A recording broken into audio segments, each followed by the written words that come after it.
তো জেতা match draw করে দিয়ে চলে আসে মোহনবাগান।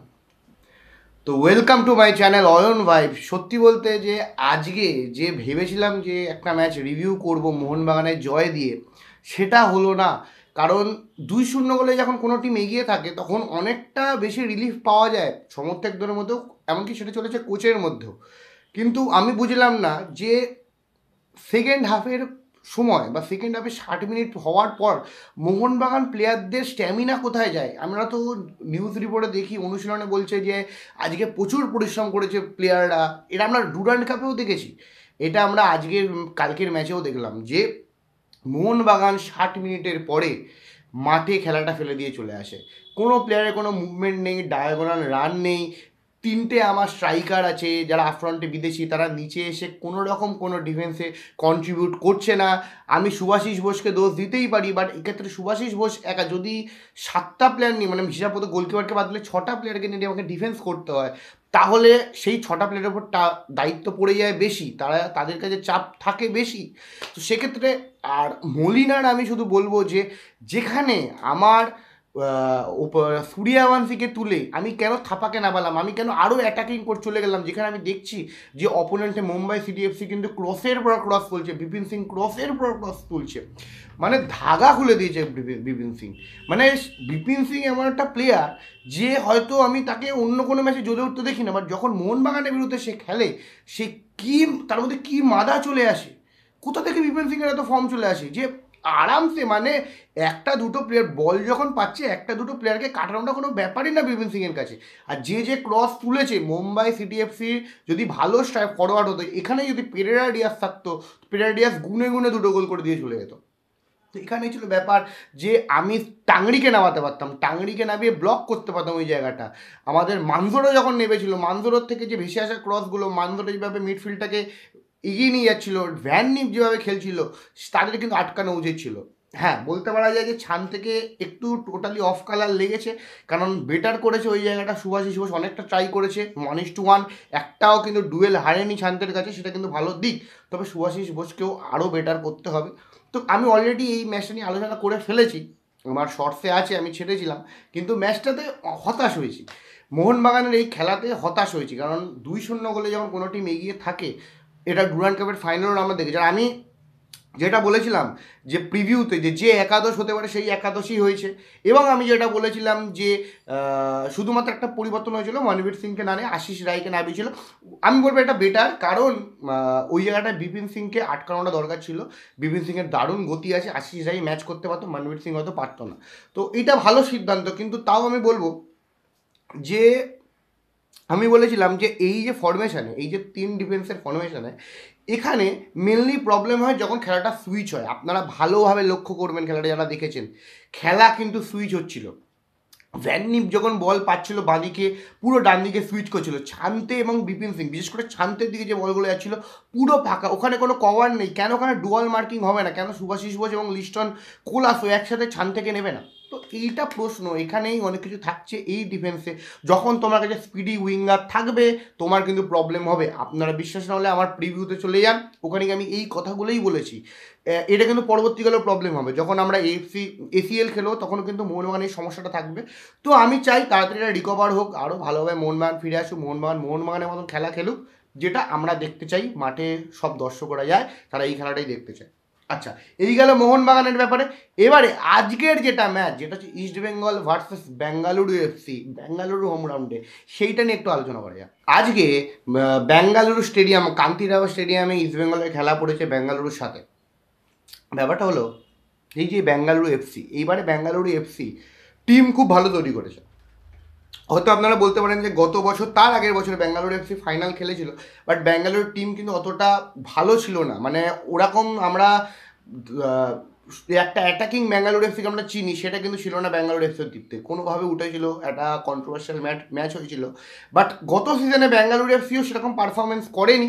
এইবারে তারা ভালো দল করেছে। এইবারে তারা মেনলি যে ফোকাসটা করেছে, তারা কিন্তু বাইরে থেকে কোনো বিদেশিকে আনেনি বেশিরভাগ।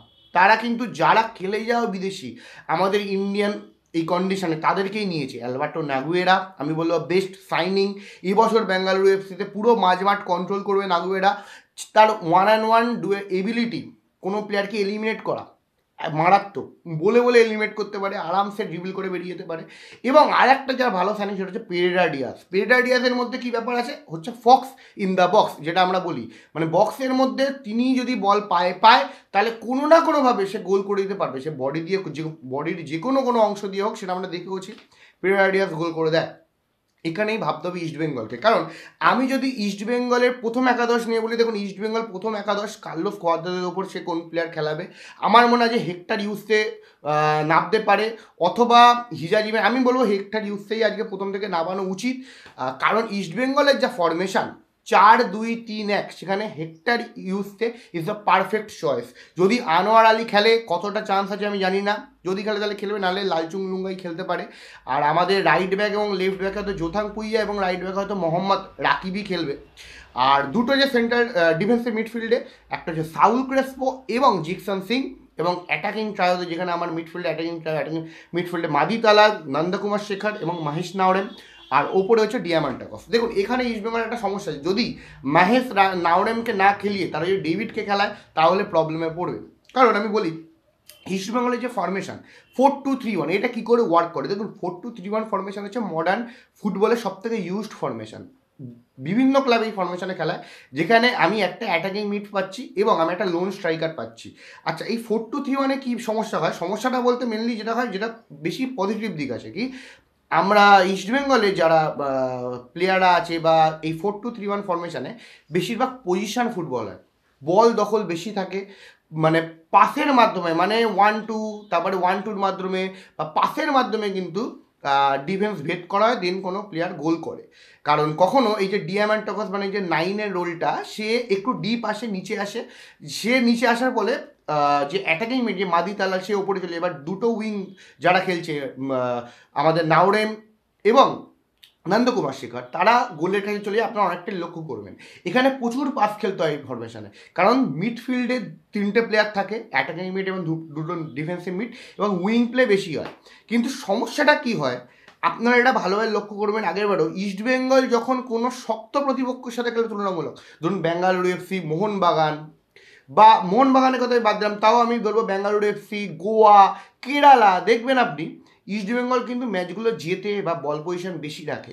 কারণ এই যে টিমগুলো থাকে, এরা তো নিজেদের ঘরের মাঠে প্রেসই করবে, তো এরা কিন্তু বেশি প্রেস করে। আর যখনই প্রেস করে তখন কিন্তু ইস্টবেঙ্গলের উইংগুলো কিন্তু ওপেন হয়ে যায়, সেক্ষেত্রে নন্দকুমার, মহেশ এরা অনেকটা এফেক্টিভ হয়ে যায়, যার ফলে কিন্তু এই যে লোন স্ট্রাইকার যে আমাদের ডিয়ামান্টাকস, তাকে তো অলরেডি দুটো সিবি নিয়ে আছে, সে অনেকটা জ্যামের মধ্যে চলে যায়। বাট যখনই অন্য টিম প্রেস করে না, তখন কিন্তু খেলাটা অনেকটা মাঝমাঠ ফাঁকা হয়ে যায়, যার ফলে কিন্তু কাউন্টার অ্যাটাকে ইস্টবেঙ্গল গোল করে দিতে পারে। ইস্টবেঙ্গল গোল করেওছে। বাট ইস্টবেঙ্গলের ক্ষেত্রে সবথেকে সমস্যা কী হয়, যখন কোনো অপেক্ষাকৃত কোনো দুর্বল প্রতিপক্ষ পড়ে, মানে ধরুন পাঞ্জাব এফসি, আপনারা দেখেছেন যে যখনই ইস্টবেঙ্গল বেশি বল পজিশন নেবে, তারা অ্যাটাক করবে বেশি, তখন যখনই অ্যাটাক করবে তখনই কিন্তু নিচের যে দুটো ডিফেন্স সিবি, তাদের মধ্যে একটা গ্যাপ তৈরি হয়। সেই গ্যাপের মাঝখান থেকে ওখান থেকে কাউন্টার অ্যাটাক লং বল যখন বাড়ানো হয়, তখন কিন্তু প্রবলেমে পড়ে এই 4-2-3-1-এর ফরমেশনে খেলা ইস্টবেঙ্গল। আসলে এইগুলোকে যদি একটু ঠিক করতে হয়, তাহলে আমার সবথেকে প্রয়োজন আমার রাইট ব্যাক এবং লেফট ব্যাকের পজিশন। এখানে আমার এমন এমন প্লেয়ার লাগবে যারা যেমন অ্যাটাকে সহায়তা করতে পারে, সেমনি ডিফেন্সে এসেও একইভাবে ডিফেন্স করতে পারে, কারণ তাদেরকে কিন্তু বেশি ওয়ার্কলোড নিতে হবে। আপনারা যদি দেখেন এই ফরমেশনে বেশি খেলে আমাদের বিদেশে যে টিম বায়ার্ন মিউনিখ, ওই পজিশনে কাকে নিয়ে এসছে, একটা হচ্ছে লেফট ব্যাকে আলফান্সো ডেভিস এবং রাইট ব্যাকে কিন্তু পাওয়ার। এই দুটো প্লেয়ারের মধ্যে ক্ষমতা আছে অ্যাটাকে সহায়তা করা এবং ডিফেন্স এবিলিটি করা। আপনি দেখবেন আলফান্সো ডেভিস অনেকটা বেশি অ্যাটাকে থাকে, সে কিন্তু নিচে অতটা আসে না, বেশি অ্যাটাকে অংশগ্রহণ করে। তেমনি দেখেন পাওয়ার, সে বেশি অ্যাটাক যায় না, সে নিচে থাকে বেশি। তো এই কম্বিনেশনটা আমার লাগবে। একটা প্লেয়ারকে অ্যাটাকে, একটা উইংয়ে আমাকে অ্যাটাকে ছেড়ে দিতে হবে, যে কভারটা যেই দিকটা নেবে আমাদের ডিফেন্সিভ মিড, ও যখন অ্যাটাক যাচ্ছে তখন আমার বাদিকটায় সাউলকে বেশি লোড নিতে হবে। কারণ সাহুলও যদি অ্যাটাক করে একসাথে উইংয়ে, যদি জোথাং পুইয়া যদি অ্যাটাক করে এবং সাহুলও যদি অ্যাটাক করে, ওই দিক থেকেই ফাঁকা হয়। আপনি যখন দেখবেন আলটি নাসিরের বিরুদ্ধে ডান দিক থেকে কিন্তু বেশি আক্রমণ হয়েছে, জোথাং পুইয়ার দিক থেকে বেশি আক্রমণ হয়েছে। এটার মেন কারণ হচ্ছে জোথাং পুইয়া যখন অ্যাটাক করছে তখন সাউল কিন্তু ও অ্যাটাকে সহায়তা করছে, যার ফলে পুরো ওই জোনটা পুরো ফাঁকা পড়ে যাচ্ছে। আমরা ডিফেন্সের দোষ দিই, সিবিকে দোষ দিই, হিজাজি মাহের লাইচুংলুঙ্গাকে দোষ দিই, বাট এখানে কিন্তু ট্যাকটিক্সের ব্যাপার, অপোনেন্টের কোচ ভাববে সে কিন্তু বেটার প্ল্যান নিয়েই আসবে। আচ্ছা, আর একটা জিনিস বলে রাখি কী অসুবিধা হতে পারে। দেখুন, বেঙ্গালুরু এফসি যদি দুটো স্ট্রাইকারে যায়, মানে সুনীল ছেত্রী এবং পেরাডিয়া যদি দুটো স্ট্রাইকারে যায়, সেক্ষেত্রে কিন্তু নিউমেরিক্যাল অ্যাডভান্টেজ পাবে বেঙ্গালুরু। কারণ যেহেতু তারা 4-2-3-1 ফরমেশন ইস্টবেঙ্গল খেলছে, সেক্ষেত্রে দুটো সিবির ওপর কিন্তু দুটো স্ট্রাইকার প্রেশার করবে, যার ফলে কিন্তু উইংয়ের আজকে বাড়তি দায়িত্ব থাকবে, ডিফেন্সিভ মিডেরও জিকসন সিংহর আজকে বাড়তি দায়িত্ব থাকবে যে এখানে নিজেদেরকে ডিফেন্সেও বজায় রাখা। সেক্ষেত্রে আজকের ম্যাচটা দেখতে হবে। আমি এই ম্যাচটাতে প্রথম ম্যাচ যেহেতু কোনো প্রেডিকশন করতে চাই না যে কাকে এগিয়ে রাখছি কাকে পিছিয়ে রাখছি, মেনলি যেটা বলতে চাই ইস্টবেঙ্গল আজকে অন্যের মাঠে খেলছে, বুঝে শুনে খেলবে, ডিফেন্স স্ট্রং রেখে তবেই অ্যাটাক করবে, এবং বেঙ্গালুরু এফসি চাইবে নিজেদের এই যে দল তারা তৈরি করেছে আরও বেটার করার। এবারে কিন্তু তারা একটা জয় দিয়ে শুরু করতে চাইবে। তো দেখা যাক, মোহনবাগান তো প্রথম ম্যাচ ড্র করলো, ইস্টবেঙ্গলের থেকে আশা থাকবে জেতার। এবারে আমাদের কলকাতা 3 প্রধান খেলছে, যেটা আমাদের দিক থেকে ভালো দিক, কলকাতার জন্য ভালো দিক। তো দেখা যাক আজকের ম্যাচ কি হয়। তো এই, আর আপনাদের কি মতামত সেটা আপনারা অবশ্যই কমেন্টে জানাবেন, যে আপনারা এই ভিডিওর মাধ্যমে আমি যে অ্যানালাইসিসটা করলাম, তো এখানে যদি আপনাদের কোনো যদি মনে হয় যে আরও কিছু ইনপুট দেওয়া দরকার ছিল, সেটাও আপনারা কমেন্টে জানাবেন। আর আজকে আপনারা কাকে এগিয়ে যাচ্ছেন, কে জিততে পারে ইস্টবেঙ্গল সমর্থকরা অবশ্যই কমেন্টে জানাবেন। ভালো লাগলে অবশ্যই লাইক, শেয়ার এবং সাবস্ক্রাইব করে দেবেন। ধন্যবাদ।